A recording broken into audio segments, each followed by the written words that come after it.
കേട്ടാലോ? ഒരിക്കൽ ഒരു കാട്ടിൽ ഒരു ഉറുമ്പ് താമസിച്ചിരുന്നു. അവൻ എപ്പോഴും എന്തെങ്കിലുമൊക്കെ ചെയ്തുകൊണ്ടിരിക്കും.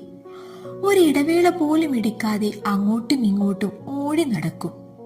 ഒരു ദിവസം ഒരു പുൽച്ചാടി ആ വഴി വന്നു. ഉറുമ്പിന്റെ കഠിനാധ്വാനം കണ്ടപ്പോൾ പുൽച്ചാടി ചോദിച്ചു, നീ എന്തിനാണ് ഇങ്ങനെ അധ്വാനിക്കുന്നത്? നിനക്ക് കുറച്ചു സമയം വെറുതെ ഇരുന്ന് ജീവിതം ആസ്വദിച്ചുകൂടെ എന്നെ പോലെ? ഉറുമ്പ് പറഞ്ഞു, ഞാൻ മഞ്ഞുകാലത്തേക്ക് വേണ്ടതെല്ലാം ശേഖരിക്കുകയാണ്. അങ്ങനെയെങ്കിൽ മഞ്ഞുകാലത്ത് എനിക്ക് സുഖമായി കഴിയാൻ സാധിക്കും. വരും ദിവസങ്ങളെ പറ്റി എന്തിനാണ് പേടിക്കുന്നത്? ഇന്നത്തെ ജീവിതം ആസ്വദിക്കൂ.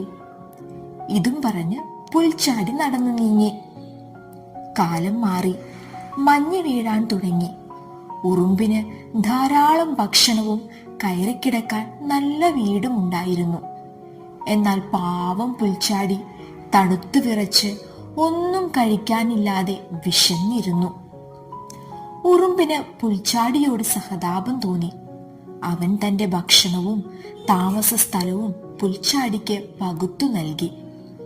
പുൽച്ചാടി ഉറുമ്പിനോട് നന്ദി പറഞ്ഞു. അങ്ങനെ പുൽച്ചാടി ഒരു പാഠം പഠിക്കുകയും ഇനിയുള്ള കാലം ഉത്തരവാദിത്വത്തോടെ കഴിയുമെന്ന് ഉറപ്പു നൽകുകയും ചെയ്തു. ഈ കഥയിൽ നിന്നും കൂട്ടുകാർക്ക് എന്തു മനസ്സിലായി? കഠിനാധ്വാനത്തിലൂടെ മാത്രമേ ജീവിത വിജയം കൈവരിക്കാൻ സാധിക്കൂ.